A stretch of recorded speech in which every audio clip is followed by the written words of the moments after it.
ओम शांति। आज के बाबार 11/9/2020 मुरली। आज के बाबा मुरलीते विशेष पॉइंट बोलছেন যে এখন তোমরা ব্রাহ্মণ আর সত্যযুগে তোমরা হবে দেবতা। তো দেবতাদের থেকেও তোমাদের এখন ডিগ্রি খুব হাইয়েস্ট। কেন? তোমরা সাক্ষাৎ বাবার সঙ্গে আছো এবং বাবার সঙ্গে বিশ্ব পরিবর্তনের পার্ট প্লে করছো, বিশ্ব সেবা করছো।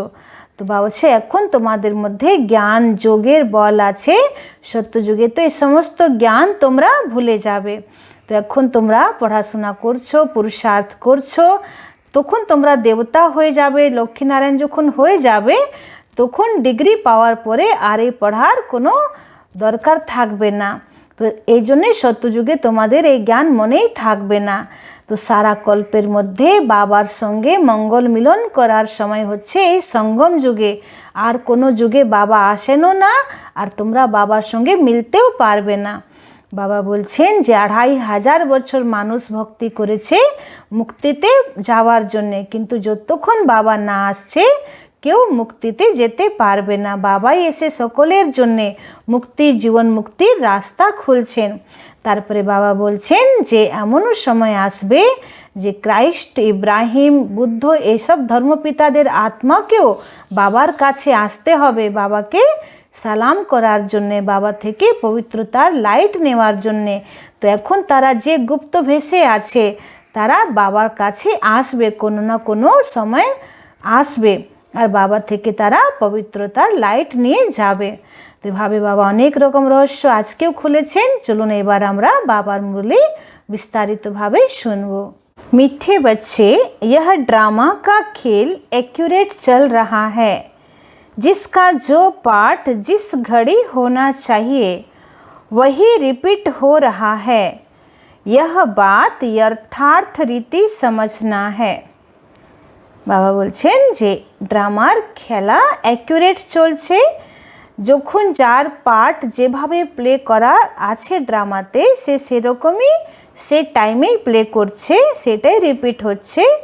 এই ব্যাপারগুলোকে ভালো করে আমাদেরকে বুঝতে হবে। আজকের প্রশ্ন, तुम बच्चों का प्रभाव कब निकलेगा? अभी तक किस शक्ति की कमी है? বাবা বলছেন যে তোমাদের প্রভাব কখন বেরোবে আর এখন কি একটা ব্যাপারে অভাব আছে, কোন একটা শক্তির অভাব আছে। তো বাবা উত্তরে বলছেন, जब योग में मजबूत होंगे तब प्रभाव निकलेगा, अभी वह जौहर नहीं है। আজকে বাবা আবার বলছেন কি যতক্ষণ আমরা খুব শক্তিশালী যোগ না করছি ততক্ষণ আমাদের প্রভাব বেরোবে না। আর সেটাই হচ্ছে আমাদের এখন জওহর, অর্থাৎ তলোয়ারের ধার। याद से ही शक्ति मिलती है। ज्ञान तलवार में याद का जौहर चाहिए जो अभी तक कम है।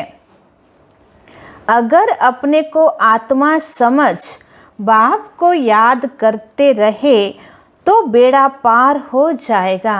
বলছেন নিজেকে আত্মা ভেবে যদি তোমরা বাবাকে সবসময় স্মরণ করো তাহলে বেড়া পার হয়ে যাবে। यह सेकंड की बात है। ओम शांति। रूहानी बच्चों को रूहानी बाप बैठ समझाते हैं। रूहानी बाप एक को ही कहा जाता है, बाकी सब हैं आत्माएं। उनको परम आत्मा कहा जाता है। बाप कहते हैं मैं भी हूँ आत्मा, परंतु मैं परम सुप्रीम सत्य हूँ। मैं ही पतित पावन ज्ञान का सागर हूँ। বাবা বলছেন যে সবাই আত্মা আছে, কিন্তু আমিও একটা আত্মা, কিন্তু আমার আত্মা সকল আত্মার উপরে, ঊর্ধ্বে, সর্বশ্রেষ্ঠ, সর্বোচ্চ। তাই আমাকে পরম বলা হয়। আমি হচ্ছি সুপ্রিম সত্য, পতিত পাবন, জ্ঞানের সাগর। तो बाप कहते हैं मैं आता ही हूँ भारत में बच्चों को विश्व का मालिक बनाने। तुम ही मालिक थे ना, अब स्मृति आई है तो बच्चों को स्मृति दिलाते हैं। तुम पहले पहले सतयुग में आए, फिर पाट बजाते, 84 जन्म भोग अब पिछाड़ी में आ गए हो। বাবা বলছেন তোমরা প্রথম প্রথম সত্যযুগেই এসেছো, তারপরে 84 জন্ম শেষ করে এখন একদম কলিযুগের अंतिम लगने पहुँचे গেছো। तुम अपने को आत्मा समझो, आत्मा अविनाशी है, शरीर विनाशी है। आत्मा ही देह के साथ आत्माओं से बात करती है। आत्म अभिमानी हो करके नहीं रहते तो जरूर देह अभिमान है। বাবা বলছেন আত্ম অভিমানী হয়ে যদি তোমরা না থাকতে পারো তার মানে তোমাদের মধ্যে দেহ অভিমান আছে। मैं आत्मा हूँ यह सब भूल गए हैं। कहते भी हैं पाप आत्मा, पुण्य आत्मा, महान आत्मा, वह फिर परमात्मा तो बन न सके। বাবা বলছেন যে আত্মা যেমন যেমন কর্ম করে সেরকম সেরকম আত্মার উপরে টাইটেল লেগে যায়, উপাধি লেগে যায়। মহান কর্ম করলে মহান আত্মা, পাপ কর্ম করলে পাপ আত্মা, দান পুণ্য করলে পুণ্য আত্মা। কিন্তু যদি সবার মধ্যে যদি পরমাত্মা হতেন তাহলে তো পাপ পরমাত্মা, পুণ্য পরমাত্মা, দানী পরমাত্মা এসব বলা হতো। वह फिर परमात्मा तो बन न सके। তো বলছে আত্মা যেমন কর্ম করে সেরকম তার টাইটেল হয়, কিন্তু দেব আত্মা পর্যন্ত আত্মা হতে পারে। আত্মা পুরুষার্থ করতে করতে দেব আত্মা হতে পারে, কিন্তু কোনো আত্মাই পুরুষার্থ করে পরমাত্মা হতে পারবে না। পরমাত্মা তো একজন যে জন্ম মৃত্যু থেকে আলাদা, আর সকল আত্মাকে তো জন্ম মৃত্যুতে আসতেই হবে, কালচক্রে আসতেই হবে। तो कोई भी अपने को शिव कह न सके। शरीरों के शिव नाम तो बहुतों के हैं। বলছে এমনি অনেক দেহধারী মানুষ নিজের নাম শিব রেখে দিয়েছে, কিন্তু শিব নাম একমাত্র তারই হবে যে জন্ম মৃত্যু থেকে আলাদা। तो आत्मा जब शरीर में प्रवेश करती है तो नाम पड़ता है, क्योंकि शरीर से ही पाठ बजाना होता है। तो मनुष्य फिर शरीर के भान में आ जाते हैं, मैं फलाना हूँ। अभी समझते हाँ मैं आत्मा हूँ। हमने 84 का पाठ बजाया है, अभी हम आत्मा को जान गया हूँ। हम आत्मा सतो प्रधान थी, फिर अभी तमो प्रधान बनी हूँ। बाप आते ही तब हैं जब सब आत्माओं पर कट लगी हुई है। বাবা বলছেন যে আমি কখন আসি, যখন সব আত্মাদের উপরে বিকারের মোর্চে পড়ে আছে তখনই আমি এসে সবাইকে শুদ্ধ পবিত্র করছি। जैसे सोने में खाद पड़ती है ना, तुम पहले सच्चा सोना हो, फिर चांदी तांबा लोहा पड़कर तुम बिल्कुल काले हो गए हो। বাবা বলছেন তোমরা আগে একদম খাঁটি সাচ্চা সোনা ছিলে, সত্যযুগে আত্মা 16 কলায় সম্পূর্ণ ছিলে, সম্পূর্ণ পবিত্র। আর তারপরে ত্রেতা যুগের চাঁদির খাদ পড়লো, দ্বাপর যুগে तांबा আর কলি যুগে লোহার খাদ পড়লো। तो तुम बिल्कुल काले बन गए हो, এখন আমরা একদম কালো হয়ে গেছি। तो यह बात और कोई समझा न सके। सब कह देते हैं आत्मा निर्लेप है। खाद कैसे पड़ती है यह भी बाप ने समझाया है बच्चों को। बाप कहते हैं मैं आता ही हूँ भारत में, जब बिल्कुल तमो प्रधान बन जाते हैं तब आता हूँ। एक्यूरेट टाइम पर आते हैं। বলছে যখন পুরো পৃথিবী পুরো সৃষ্টি তমোপ্রধান হয়ে যাচ্ছে, প্রত্যেক ধর্ম সম্প্রদায় বর্গ সব তমোপ্রধান হয়ে যাচ্ছে, তখন বাবা আসছেন। तो एक्यूरेट टाइम पर आते हैं। तो जैसे ड्रामा में एक्यूरेट खेल चलता है ना, जो पार्ट जिस घड़ी होना होगा उस समय फिर रिपीट होगा, इसमें जरा भी फर्क नहीं पड़ सकता। বলছে ড্রামাতে যখন যা ঘটনা ঘটার আছে তো সেখানে একটুও চেঞ্জ হবে না, আবার সেটাই রিপিট হবে। वह है हद का ड्रामा, यह है बेहद का ड्रामा। तो यह सब बहुत महीन समझने की बातें हैं। যেমন আমরা সিনেমাতে বা কোনো ড্রামাতে দেখি না যে কোনো মানুষ ট্রেন লাইনে চলছে, পিছন থেকে ট্রেন আসছে, হ্যাঁ সে বুঝতে পারছে না, আর তারপরে ঠিক ট্রেন যখন তাকে ধাক্কা দেবে ঠিক সেই সময় আরেকজন লোক এসে তাকে ধাক্কা দিয়ে বাঁচিয়ে নিল, মানে ট্রেন লাইন থেকে তাকে পার করে বাঁচিয়ে দিল। তো যে তাকে বাঁচিয়ে দিল তার এন্ট্রি তো ওই সময়ই আছে, তো সে ড্রামাতে আগে কি করে আসবে, সিনেমাতে আগে কি করে আসবে। তো সেরকম বাবা বলছেন কি যখন যা ঘটনা ঘটার আছে, যাকে যে সময় যে পার্ট প্লে করার আছে ঠিক সেই মুহূর্তে সে করবে, আগেও না পরেও না, এটা ভালো করে বুঝে নিতে হবে। यह सब बहुत महीन समझने की बातें हैं। बाप कहते हैं तुम्हारा जो पाठ बचा वह ड्रामा अनुसार। कोई भी मनुष्य मात्र न रचयिता को न रचना के आदि मध्य अंत को जानते हैं। বলছেন কোনো মানুষই না রচয়িতাকে জানছে না রচনার আদি মধ্য অন্তকে জানে। तो तुम झट कहे ऋषि मुनि भी नेति नेति कहते गए। বলছে ঋষি মুনিরাও নেতি নেতি বলে দিচ্ছে যে না আমরা রচয়িতার অন্ত পাচ্ছি না। अब तुमसे कोई पूछे रचयिता और रचना के आदि मध्य अंत को जानते हो तो तुम झट कहेंगे हाँ। বলছে তোমাদেরকে যদি কেউ জিজ্ঞেস করে যে তোমরা ঈশ্বর এবং তার রচনাকে জানো, তাহলে তোমরা একদম সঙ্গে সঙ্গে বলে দেবে हाँ আমরা জানি। सो भी तुम सिर्फ अभी ही जान सकते हो फिर कभी नहीं। বলছে এই সঙ্গম যুগেই তোমরা শুধু জানতে পারবে, তারপরে বাকি সত্য ত্রেতা দাপর কলিয়ে 4টে যুগে আমাদের সব জ্ঞান ভুলে যাবে।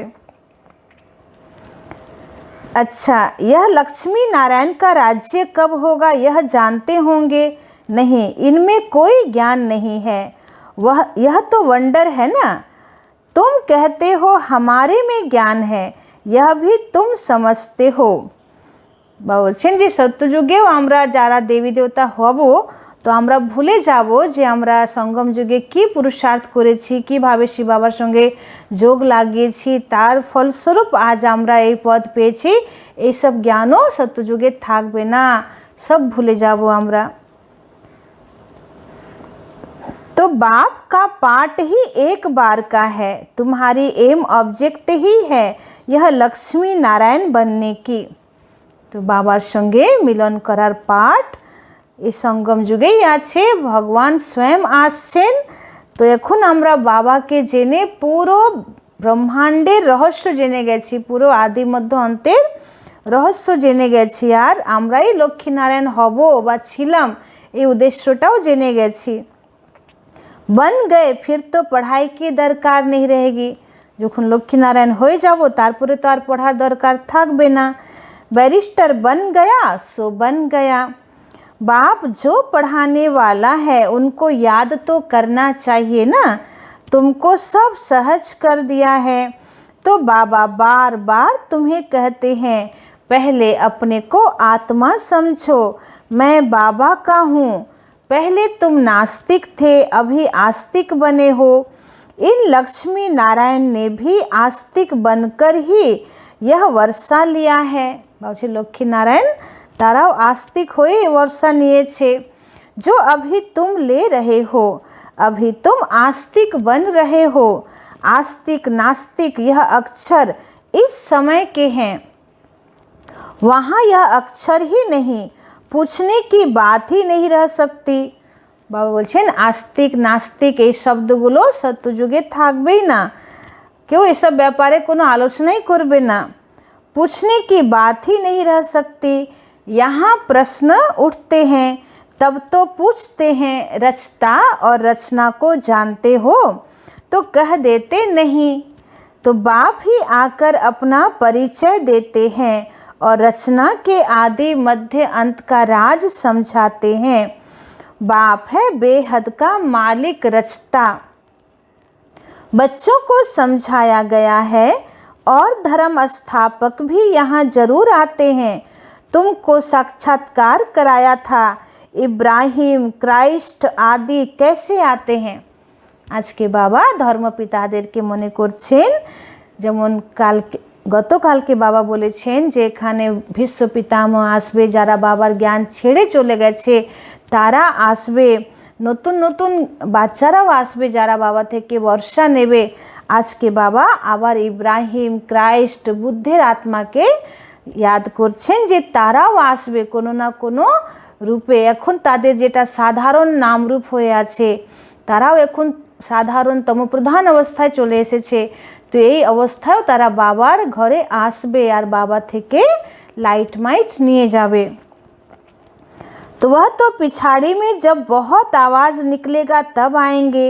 तो बाप कहते बच्चे देह सहित देह के सब धर्मों को त्याग मुझे याद करो। अभी तुम सन्मुख बैठे हो, अपने को देह नहीं समझना है। मैं आत्मा हूँ, अपने को आत्मा समझ बाप को याद करते रहो तो बेड़ा पार हो जाएगा। सेकंड की बात है, मुक्ति में जाने के लिए ही भक्ति आधा कल्प करते हैं, लेकिन कोई भी आत्मा वापस जा नहीं सकती। बाबा बोलছেন যে মুক্তিতে যাওয়ার জন্য মানুষ আধা কল্প থেকে ভক্তি করছে, কিন্তু কেউ যেতে পারবে না যতক্ষণ বাবা নিজেই এসে না নিয়ে যাবে। 5000 वर्ष पहले भी बाप ने यह समझाया था, अभी भी समझाते हैं। श्री कृष्ण यह बातें समझा नहीं सकते, उनको बाप भी नहीं कहेंगे। बाप है लौकिक, अलौकिक और पारलौकिक। बाबा बोलছেন যে এখন তোমাদের তিনটে বাবা, লৌকিক, অলৌকিক আর পারলৌকিক। তো লৌকিক যে দেহকে জন্ম দিয়েছে, অলৌকিক ব্রহ্মা বাবা আর পারলৌকিক শিব বাবা, কিন্তু শ্রীকৃষ্ণকে কোনো বাবাই বলা যাবে না। এই জন্য কেউ কৃষ্ণ বাবা, রাম বাবা, গণেশ বাবা, মহাদেব বাবা বলে না। तो हद का बाप लौकिक और बेहद का बाप है पारलौकिक आत्माओं का, और एक है संगम युगी वंडरफुल बाप, इनको अलौकिक कहा जाता है। प्रजापिता ब्रह्मा को कोई याद ही नहीं करते, वह हमारा ग्रेट ग्रेट ग्रैंडफादर है। बाबा बोलছেন যে ব্রহ্মা বাবার বিষয় কেউ জানেই না, যে ব্রহ্মা বাবা প্রজাপিতা ব্রহ্মা, এই মনুষ্য সৃষ্টির আদি পিতা, তো উনি হচ্ছেন আমাদের গ্রেট গ্রেট গ্র্যান্ডফাদার। এটা কেউ জানেই না, কারো বুদ্ধিতে আসেই না। तुम यह बुद्धि में नहीं आता है, कहते भी हैं आदि देव एडम, परंतु कहने मात्र। बाबा बोलছেন যে आदि देव एडम এসব বলা হয়, কিন্তু শুধু মুখেই বলা হয়, কিন্তু রিয়েলাইজ কেউ করে না। मंदिरों में भी आदि देव का चित्र है ना, तुम वहाँ जाएंगे तो समझेंगे यह तो हमारा यादगार है। बाबा भी बैठे हैं, हम भी बैठे हैं, यहाँ बाप चैतन्य में बैठे हैं, वहाँ जड़ चित्र रखे हैं, ऊपर में स्वर्ग भी ठीक है। तो जिन्होंने मंदिर देखा है वह जानते हैं कि बाबा हमको अब चैतन्य में राजयोग सिखा रहे हैं, फिर बाद में मंदिर बनाते हैं। तो यह स्मृति में आना चाहिए कि यह सब हमारे ही यादगार हैं। যেটা মাউন্ট আবুতে দেলওয়াড়া মন্দির আছে তারই কথা বললেন, যে দেলওয়াড়া মন্দিরে পুরো তোমাদের ডাইরেক্ট यादगार রয়েছে। এখানে আদি দেব আছেন, আদি দেবী আছে, আর সমস্ত 108 মূর্তি আছে যেখানে তপস্যা রূপে তাদেরকে দেখানো হয়েছে। তো তোমরা চৈতন্য এখন আদিদেব ব্রহ্মার সঙ্গে, আদি দেবী সরস্বতীর সঙ্গে তোমরা তপস্যা করছো, আর তোমাদের এই यादगार দেলওয়াড়া মন্দিরে দেখানো হয়েছে। আর সেই মন্দিরের ছাতে স্বর্গের সিন আঁকা আছে। তো তোমরা সত্যযুগে যাওয়ার জন্য যে এত তপস্যা করছো, এটা ডাইরেক্ট তোমাদের यादगार আছে বাবা, তাই বলছেন। तो यह स्मृति में आना चाहिए कि यह सब हमारे यादगार हैं। यह लक्ष्मी नारायण अब हम बन रहे हैं, थे फिर सीढ़ी उतरते आए हैं, अब फिर हम घर जाकर राम राज्य में आएंगे। पीछे होता है रावण राज्य, फिर हम मार्ग में चले जाते हैं। বলছেন দাপর যুগে রাবণ রাজ্য আরম্ভ হয়, তখন আমরা বাম মার্গে চলে যাচ্ছি। বাম মার্গ মানে বিকারী মার্গে চলে যাচ্ছি। সত্যযুগ ত্রেতাতে তো আমরা পূর্ণ পবিত্র ছিলাম, কিন্তু দাপর যুগে আমরা বিকারী মার্গে চলে যাচ্ছি, তখন আমাদের পবিত্রতা নষ্ট হয়ে যাচ্ছে আর আমরা পূজ্য থেকে পূজারী হয়ে যাচ্ছি। तो बाप कितना अच्छी रीति समझाते हैं, इस समय सभी मनुष्य मात्र पतित हैं, इसलिए पुकारते हैं, हे पतित पावन आओ, आकर हमको पावन बनाओ, दुख हरकर सुख का रास्ता बताओ। कहते भी हैं भगवान जरूर कोई वेश में आ जाएगा, अब कुत्ते बिल्ली ठिक्कर भित्तर आदि में तो नहीं आएंगे ना। तो बाबा बोलছেন মানুষ ভাবে যে ভগবান কোনো না কোনো ভেষে আসবে। তো বাবা বলছে আমি তো কুকুর বিড়াল আর অন্য কোনো জীবজন্তু বা কণা দানার মধ্যে আসবো না। गाया ही हुआ है भाग्यशाली रथ पर आते हैं। तो बाप खुद कहते हैं मैं इस साधारण तन में प्रवेश करता हूँ। ब्रह्मा बाबार भाग्यशाली रथे बाबा आसছেন। यह अपने जन्मों को नहीं जानते हैं, तुम अभी जानते हो। इनके बहुत जन्मों के अंत में जब वानप्रस्थ अवस्था होती है तब मैं प्रवेश करता हूँ। বাবা বলছেন যে ব্রহ্মাও নিজের জন্মকে জানতেন না, এখন ইনি জেনেছেন এনার বহু জন্মের শেষ জন্ম, শেষ জন্মেরও শেষ টাইম বানপ্রস্থ অবস্থায় আমি এনার মধ্যে प्रवेश করছি। भक्ति मार्ग में पांडवों के बहुत बड़े बड़े चित्र बनाए हैं, रंगून में बुद्ध का भी बहुत बड़ा चित्र है। बाबा আমাদেরকে সব ইতিহাস ভূগোল দেখাচ্ছেন যে রঙ্গুন বলে একটা জায়গা আছে যেখানে বুদ্ধের খুব বড় মডেল বানানো আছে। इतना बड़ा कोई मनुष्य होता थोड़ी है।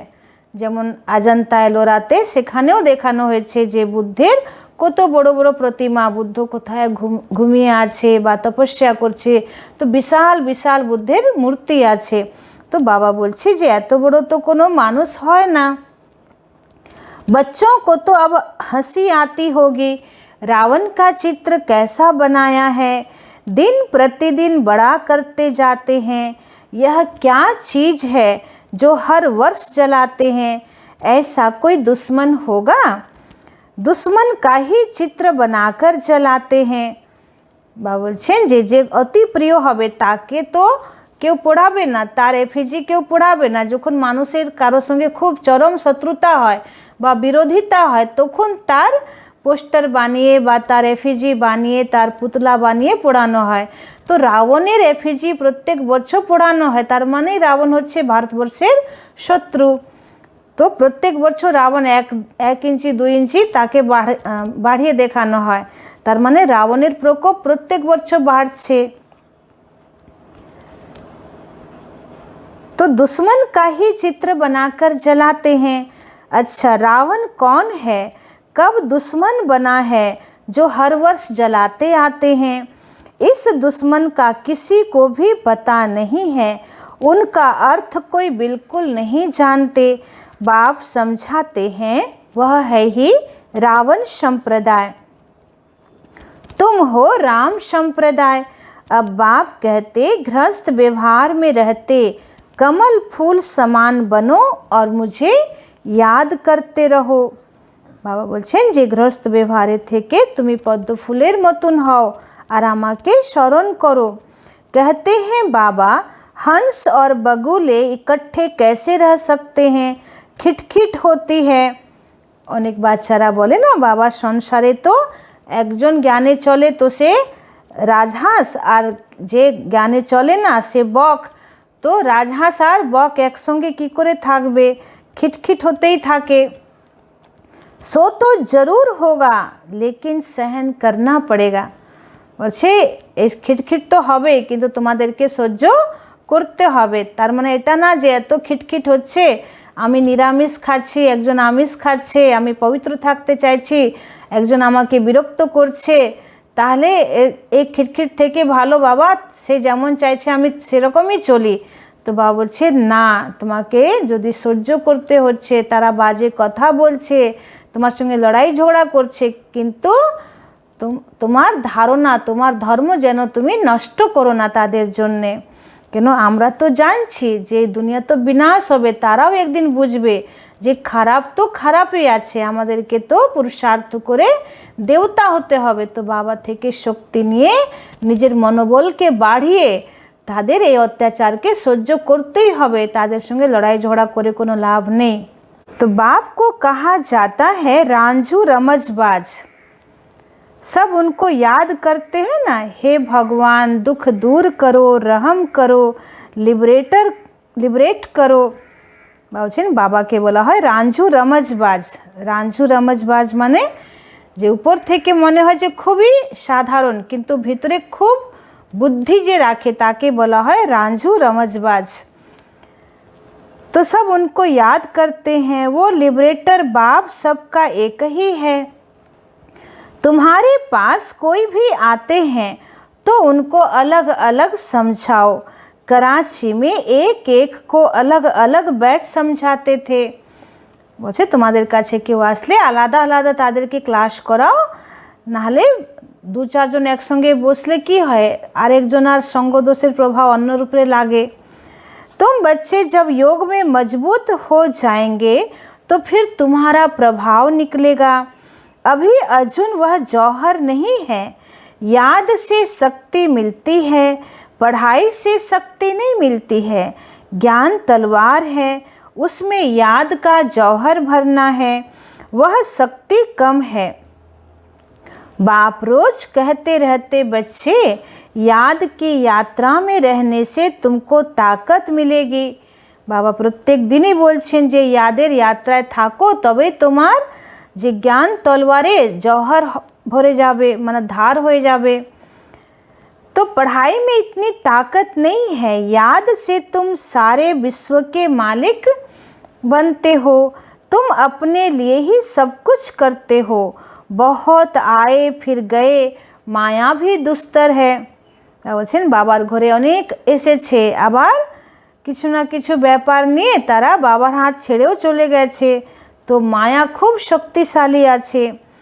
बहुत नहीं है, कहते हैं ज्ञान तो बहुत अच्छा है, खुशी भी होती है, बाहर गया खलास, जरा भी ठहरने नहीं देती। कोई कोई को बहुत खुशी होती है, अहो अब बाबा आए हैं, हम तो चले अपने सुख धाम। तो बाप कहते हैं अभी पूरी राजधानी स्थापन ही कहाँ हुई है। बाबा বলছেন যে এখনো পুরো রাজধানী স্থাপন হয়নি, এখনো অনেক নতুন নতুন আত্মা বাকি আছে বাবার ঘরে আসবে, তাদের নিজের সত্যযুগের বর্ষার অধিকার তারা নেবে। তো তাদের ভক্তি এখন পূরণ হয়নি বলে হয়তো বাবার ঘরে তারা আসেনি, তো আসবে। तो राजधानीते तो सब चाहिए। तुम इस समय हो ईश्वरीय संतान, फिर होंगे देवताएं। डिग्री कम हो गई ना, বলছেন এখন তোমরা ঈশ্বরীয় সন্তান, তারপরে সত্যযুগে হবে তোমরা দেবতা। তো দেবী দেবতাদের থেকেও শ্রেষ্ঠ ডিগ্রি হচ্ছে ঈশ্বরীয় সন্তান হওয়া, মানে সঙ্গম যুগে ব্রাহ্মণ বাচ্চা হওয়া। তো এখান থেকে যখন আমরা দেবতা হতে যাব সত্যযুগে, তখন ব্রাহ্মণ থেকে দেবতার ডিগ্রি কমে গেল। डिग्री कम हो गई ना, मीटर में पॉइंट होती है, इतनी पॉइंट कम। तुम अभी एकदम ऊंच बनते हो, फिर कम होते होते नीचे आ जाते हो। सीढ़ी नीचे उतरना ही है। अब तुम्हारी बुद्धि में सीढ़ी का ज्ञान है, चढ़ती कला सर्व का भला, फिर धीरे धीरे उतरती कला होती है। शुरू से लेकर इस चक्र को अच्छी रीति समझना है। इस समय तुम्हारी चढ़ती कला होती है क्योंकि तुम बाप के साथ हो। अच्छा এখন আমাদের পুরো চড়তি কলা, মানে আমরা লিফটে উঠে আছি এখন, কেন বাবা আমাদের সঙ্গে আছে। ईश्वर जिसको मनुष्य सर्वव्यापी कह देते हैं, वह बाबा मीठे मीठे बच्चे कहते रहते हैं। बाबा বলছেন যে ভগবান যাকে সারা দুনিয়ার মানুষ বলছেন সর্বব্যাপী, সকলের মধ্যে তুমি ব্যাপক আছো, সেই বাবা এখন তোমাদেরকে সাক্ষাৎ মিঠে বচ্চে বলে এত উঁচু জ্ঞান শোনাচ্ছেন। फिर बच्चे भी बाबा बाबा कहते रहते हैं। बाबा हमको पढ़ाने आए हैं, आत्मा पढ़ती है, आत्मा ही कर्म करती है, हम आत्मा शांत स्वरूप हूँ, इस शरीर द्वारा कर्म करती हूँ। अशांत अक्षर ही तब कहा जाता जब दुख होता है, बाकी शांति तो हमारा स्वधर्म है। बहुत कहते हैं मन की शांति हो, अरे आत्मा तो स्वयं शांत स्वरूप है, उनका घर ही है शांति धाम। बाबा बोलছেন যে আত্মা যখন বলছে যে আমি অশান্ত, তার মানে সে তখন নিজের স্বধর্মকে ভুলে গেছে। বাবা বলছেন শান্তি তো আত্মার নিজেরই স্বধর্ম আছে। তো শান্তি সাগর পিতার সন্তান, শান্তি ধাম হচ্ছে আত্মার আসল বাড়ি, আর শান্তি হচ্ছে আত্মার আসল স্বধর্ম। এই তিনটেকেই যখন আত্মা ভুলে যাচ্ছে তখন আত্মা অশান্ত হচ্ছে।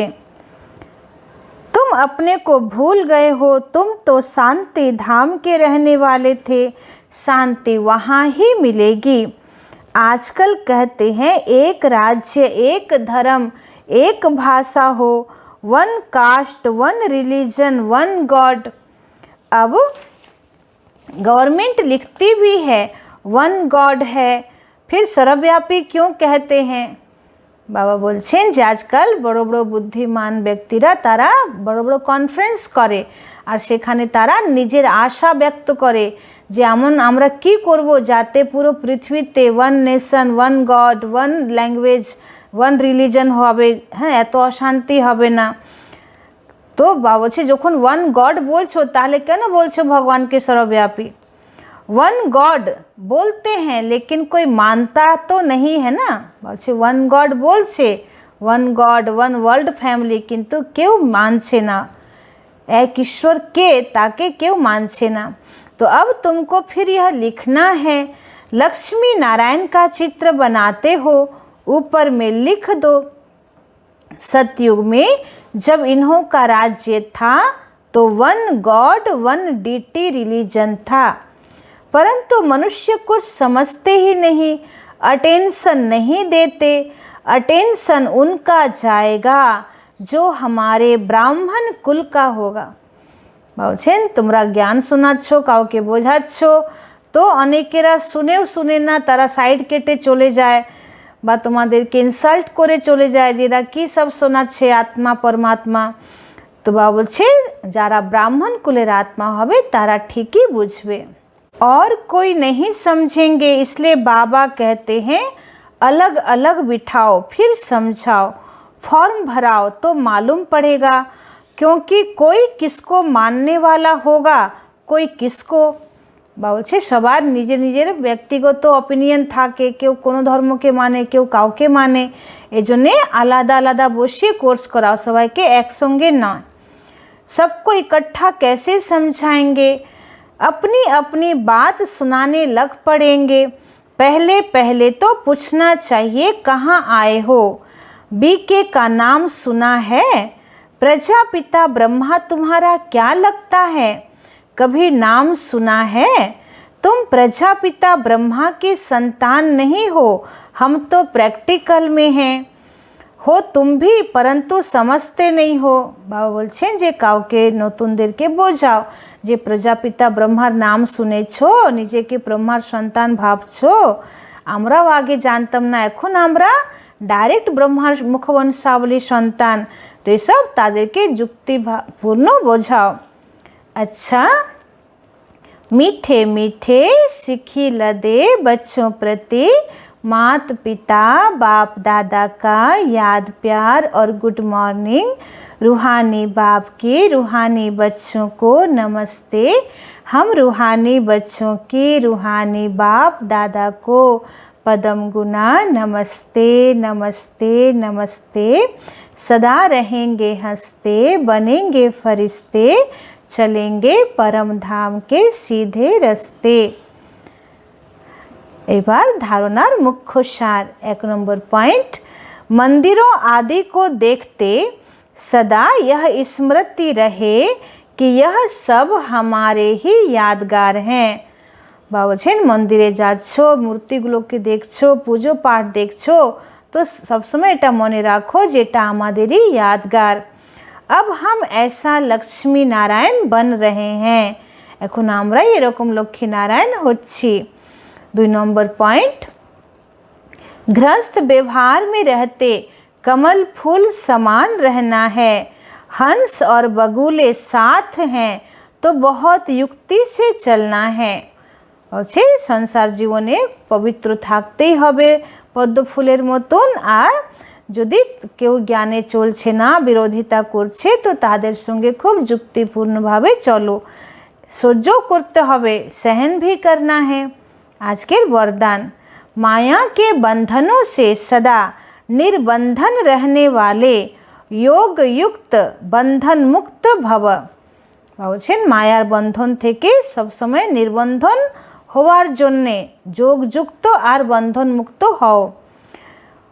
बंधन मुक्त की निशानी है सदा योग युक्त। योग युक्त बच्चे जिम्मेवारियों के बंधन व माया के बंधन से मुक्त होंगे। বলছেন যোগযুক্ত বাচ্চারা জিম্মেবারি বা দায়িত্বের বন্ধন বা মায়ার বন্ধন থেকে তারা মুক্ত হবে। मन का भी बंधन न हो। लौकिक जिम्मेवारी तो खेल है, इसलिए डायरेक्शन प्रमाण खेल की रीति से हंसकर खेलो तो कभी छोटी छोटी बातों में थकेंगे नहीं। বলছে তোমার উপরে যে লৌকিকের দায়িত্ব আছে সেটাও একটা খেলা রূপে দেখো এবং ছোট ছোট ব্যাপারে কনফিউজ হয়ে যাও না, খেলা ভেবে খেলা করো। अगर बंधन समझते हो तो तंग होते हो। यदि बंधन भावबे ताहले विरक्त होबे, क्या क्यों का प्रश्न उठता है। लेकिन जिम्मेवार बाप हैं, आप निमित्त हो। इस स्मृति से बंधन मुक्त बनो तो योग युक्त बन जाएंगे। বলছে সব ব্যাপারে জিম্মেবার বাবা, আমরা মাত্র নিমিত্ত, আমাদের সব দায়িত্ব বাবা নিচ্ছে। তো বাবার উপরে সব দায়িত্ব দিয়ে নিজেকে হালকা রাখতে হবে এবং বন্ধন মুক্ত আর যোগযুক্ত হতে হবে। আজকের স্লোগান, करण करावन हार की स्मृति से भान और अभिमान को समाप्त करो। বলছেন যে যখন তোমার দ্বারা কোনো ভালো কাজ হচ্ছে, বড় কাজ হচ্ছে, তখনও ভেবো না যে আমি করছি, আমি করতে পারি, আমি এটা করছি। তো এই ভান করার যে ভান বা অভিমান দুটো থেকে মুক্ত হও আর সবসময় মনে রাখো যে করণ করাবন হার বাবা আমাকে করাচ্ছে, আমাকে দিয়ে করাচ্ছে, আমি মাত্র নিমিত্ত, বাবাই আমাকে দিয়ে করাচ্ছে। ওম শান্তি।